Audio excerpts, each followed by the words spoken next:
how to duplicate music or audio track on InShot video editor.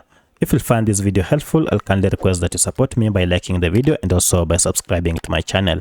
So do you want to duplicate or make your audio track much longer? The best thing you can do is to go ahead and just duplicate it, and you'll get several copies of your music track or audio track. To do so, it is quite simple. Just head over to the video that you added the music. For mine, I'll go ahead and tap on it and then tap on audio here. And once you have tapped on audio, and then from here you will see two tracks. The first track is your video track, and then the audio track is above it.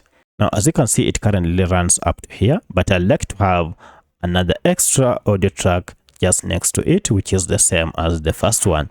To do so, just go ahead and tap on the audio track, and now if I move forward and then go ahead and move this bar until you see this option called duplicate. So if you go ahead and tap on duplicate, it will go ahead and add another copy of the same audio track just next to it.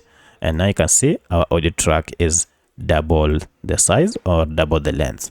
Alternatively, you can just copy the first track and then go ahead and paste it, but duplicating it will be much easier and quicker. If you have any other question, kindly let me know in the comment section. Otherwise, thanks for watching, and let's meet in the next video.